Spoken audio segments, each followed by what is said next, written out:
NJP থেকে Bengal safari দূরত্ব কত দাদা?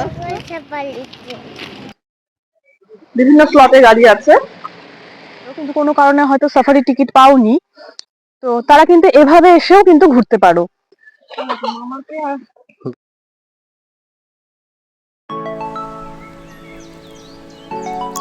হ্যালো বন্ধুরা, welcome back to my channel explore with অপরূপা। চলে এসেছি তোমাদের কাছে নতুন আরও একটি ভ্লগ নিয়ে। সঙ্গে আছে আমার মেয়ে এবং আমার ভাই। আজ তোমাদের নিয়ে যাচ্ছি আমাদের নর্থ বেঙ্গলের wild animal park Bengal safari. NJP থেকে বেঙ্গল সাফারি দূরত্ব কত দাদা? Bengal safari 14 kilometre. 14 কিলোমিটার। ভাড়া কত? 70 টাকা।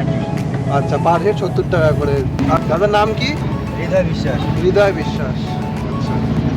শিলিগুড়ি শহর থেকে প্রায় 8 কিলোমিটার দূরে অবস্থিত এই বেঙ্গল সাফারি অলমোস্ট 297 হেক্টর এলাকা জুড়ে বিস্তৃত।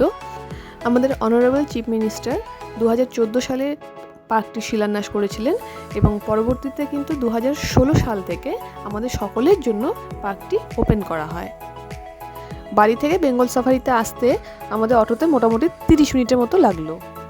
তো চলো বন্ধুরা, এবার বেঙ্গল সাফারিকে আমরা এক্সপ্লোর করব। কেমন লাগছে তোমার? সানডে হলিডে, একটা সুন্দর জায়গায়, পছন্দের জায়গা একটা। আর আমার মেয়ে তো বেঙ্গল সাফারি বলতে পাগল। কোথায় যাচ্ছ তুমি? বলে দাও, কোথায় যাচ্ছ তুমি? তোমার ভালো লাগছে?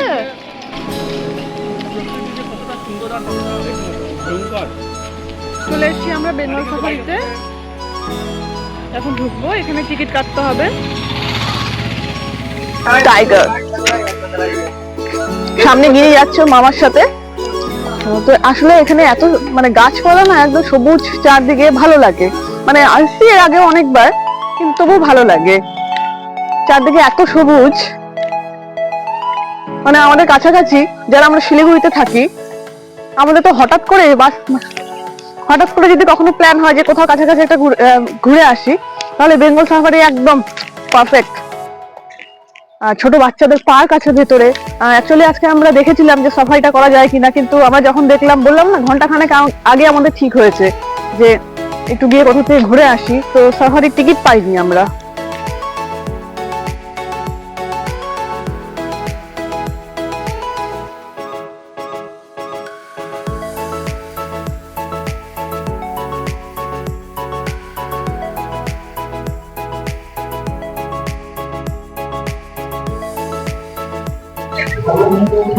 আমরা ঢুকে গেছি বেঙ্গল সাফারির ভেতরে। টিকিট 50 টাকা করে না পার হেড? 50 টাকা করে। চারদিকে সবুজ, দেখতেই পাচ্ছ তোমরা, মানে সময় কাটানোর জন্য মানে খুব ভালো। চারদিকে এত গ্রিনারি, মানে দেখলেই না মনটা ঠান্ডা হয়ে যায়। আমরা সারা সপ্তাহ ধরে মানে বিভিন্ন ভাবে, আমরা তো প্রত্যেকেই ব্যস্ত, তারপরে না রোববার করে যখন আমরা একটা ছোট্ট একটা মানে একটু রিক্রিয়েশনের জন্য একটু ঘুরে কাছাকাছি যদি একটু কোথাও ঘোরার মতো হয়, তাহলে সত্যি মানে ভীষণ ভালো লাগে। তোমরা যারা আসোনি তারা অবশ্যই আসবে, এসে দেখে যাবে, এবং সময় কাটানোর জন্য মানে খুব ভালো। স্পেশালি যদি বাচ্চা থাকে না, বাচ্চারাও ভীষণ আনন্দ পাবে।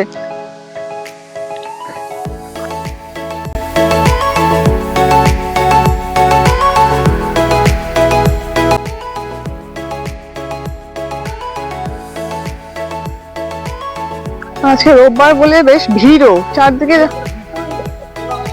সবাই এই দুপুরে লাঞ্চ ফাঞ্চ করে এসে মানে বিকেলটা ঠিক সুন্দর ভালোভাবে কাটিয়ে আবার সন্ধ্যার মধ্যে ঢোকা যায়।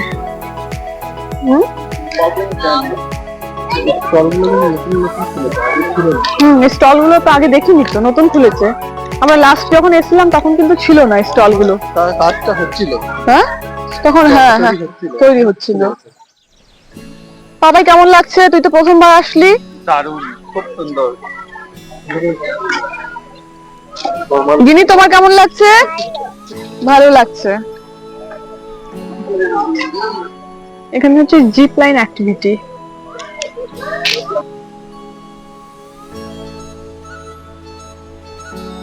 বিভিন্ন জায়গায় বসারও ব্যবস্থা আছে, মানে ফ্যামিলি নিয়ে বয়স্ক মানুষ নিয়ে আসলে না সেগুলো বসে মাঝে, কারণ অনেকটা বড় এরিয়া তো, মানে হাঁটতে হাঁটতে অনেক সময় বয়স্ক মানুষ থাকলে বাচ্চা থাকলে বসে একটু জিরিয়ে নেওয়া যায়। আর এটা হচ্ছে বেঙ্গল সাফারি বাস, এখানে সাফারি করা যাবে, এটা আগে থেকে টিকিট কাটতে হয়। আমরা আজকে পাইনি টিকিট, বুক হয়ে গেছে 400 টাকা করে না গ্র্যান্ড সাফারি। এখান থেকে সব বাসগুলো ছাড়ে এখান থেকে। হ্যাঁ, আমাদেরও খুব ইচ্ছা ছিল সাফারিটা করব। হ্যাঁ, নেক্সট টাইম আসবো, একটা সাফারি আমরা করব, তোমাদেরকেও দেখাবো।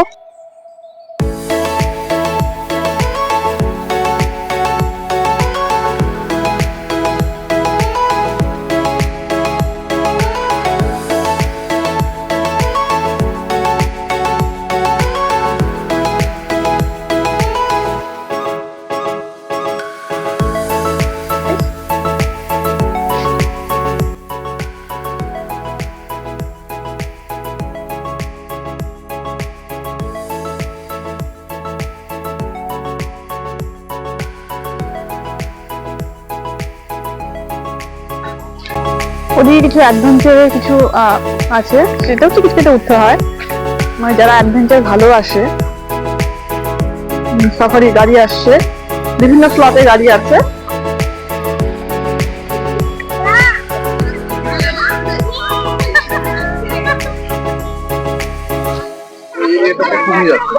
ওখানে কুমির দেখা যাবে, ওখানে গেলে। ওখানে আছে, চলো যাবো।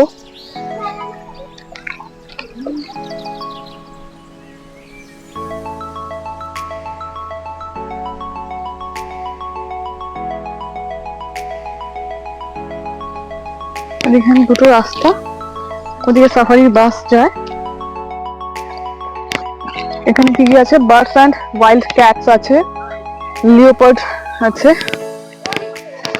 ভিতরে জু আছে। আমরা এখন জু এর দিকে যাচ্ছি। আচ্ছা, 800 টাকা করে লাগে জয় রাইড আধা ঘন্টার জন্য। এখানে সকালবেলাও হয়, বিকালবেলাও হয়। এটা হচ্ছে সেই এলিফ্যান্ট রাইড। আমরা যাবো সোজা।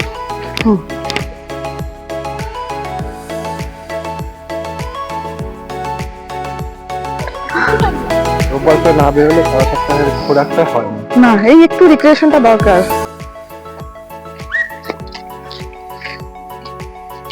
এই সাইডটা কি বলো?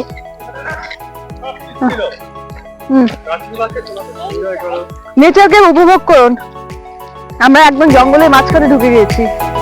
তোমরা যারা অনেকে আছো যারা বেঙ্গল সাফারিতে এসেছো কিন্তু কোনো কারণে হয়তো সাফারি টিকিট পাওনি, কারণ এখানে তো খুব সিলেক্টেড, তো পাওয়া যায় না, এটা খুব সকাল সকাল এলেই পাওয়া যায় বা অনলাইনেও করা যায়। তো তারা কিন্তু এভাবে এসেও কিন্তু ঘুরতে পারো, তোমাদের সময়টা খুব ভালো কাটবে। একবার এসে দেখো, সত্যি ভালো লাগবে। মানে দেখি কিছু পাখি আছে, কাকাতুয়া লাগছে, টিয়া কাকাতুয়ার মতন। দেখো দিকটাতে।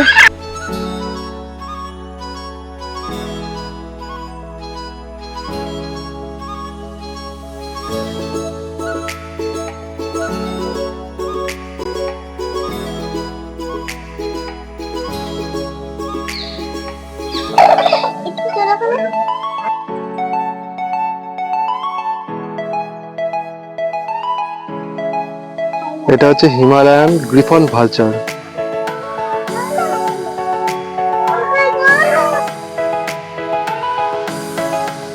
দেখো দেখো, আনন্দটা দেখো ওর।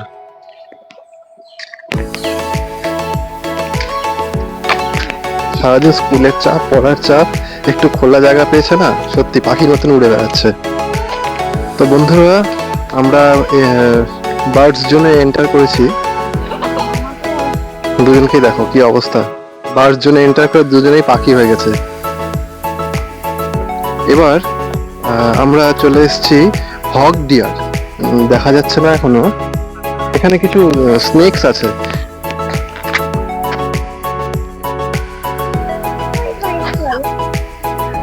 এবার দেখতে পাচ্ছেন আপনারা কি ভয়ঙ্কর দুজনেই।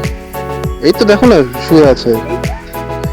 আমরা কিন্তু এতদিন এই ছবিতেই দেখতাম, কত পাইথনের নাম শুনেছি, কিন্তু আজকে নিজের চোখে দেখছি পাইথন। দেখুন, আর্টিফিশিয়ালি একটা সুন্দর পরিবেশ তৈরি করেছে। পাইথন যেরকম পরিবেশে থাকতে পছন্দ করে পাইথন যেরকম পরিবেশে থাকতে পছন্দ করে ঠিক সেরকমই একটা এনভায়রনমেন্ট ক্রিয়েট করা হয়েছে।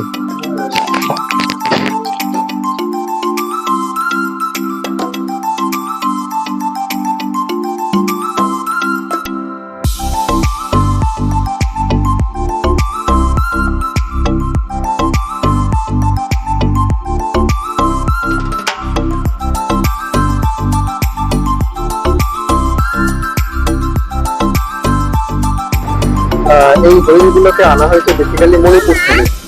আমি সাইনবোর্ডে দেখলাম বন বিড়াল বাবান ভেতরে ঢুকে ওই যে হাত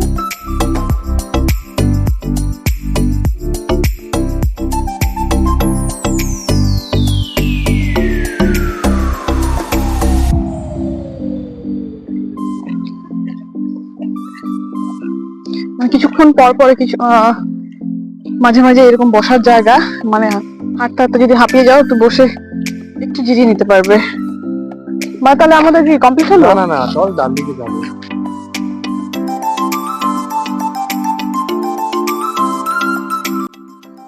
এবার আমরা চলে এসেছি ক্রোকোডাইল জোনে। বেশ অনেকগুলো কুমির আছে, ঘুমিয়ে আছে কিনা বুঝতে পারছি না, তবে নড়াচড়া কিন্তু করছে না। তোমরা সবাই দেখো। আর জলের মধ্যে বেশ অনেক রকমের মাছ, কালারফুল মাছ, কিছু কচ্ছপও কিন্তু দেখা যাচ্ছে।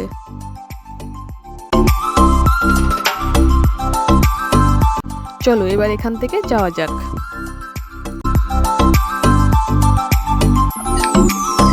হাঁপিয়ে গেছে, রেস্ট নিচ্ছে। এখানে টিকিট কাটতে হয়, টিকিট কাটলে না এই সমস্ত অ্যাডভেঞ্চার গুলো তো মানে পার্টিসিপেট করা যায় আর কি। अच्छा এই সমস্ত এগুলো টিকিট কত, এগুলো কত করে কাটতে হয়? ये टिकट आपका अलग अलग है, जैसे बिस्कुट का 100 रुपीज है और काउंट टिकट काउंटर में मिलता है, ठीक है। हाँ और क्लाइंबिंग का 50 रुपीज, जैसे बर्मा ब्रिज का 100। अच्छा ओके भैया, हाँ थैंक यू। हाँ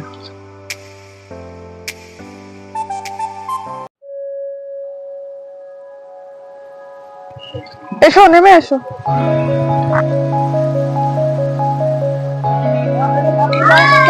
অ্যাডভেঞ্চার পার্ক।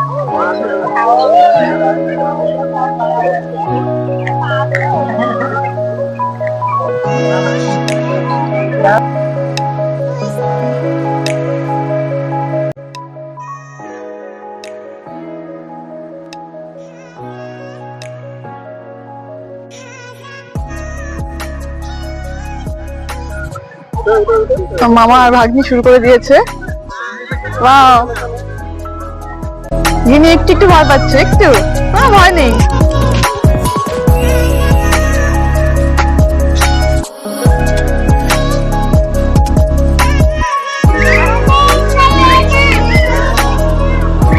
ও খেলো মামা, ওই যে মামা আছে, দেখো মামা কি করছে, যাও।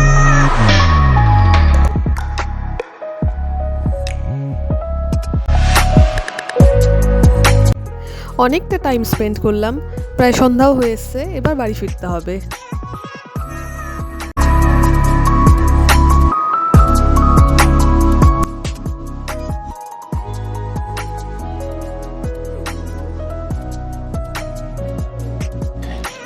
তো আমরা বেরিয়ে গেলাম এখান থেকে। এবার আমরা দেখছি সামনে অনেক টোটো, অনেক স্ট্যান্ড আছে, অনেক টোটো অটো এগুলো আছে। আমরা মার্কেটে যাবো ওখান থেকে। তো বন্ধুরা, এবার আমরা চলে এসেছি বিধান মার্কেটের খুব পুরনো এবং সকলের পরিচিত নেতাজি কেবিনে।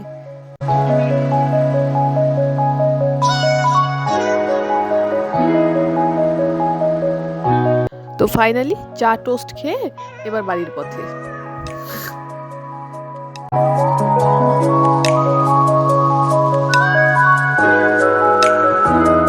চলে আসছি আমরা।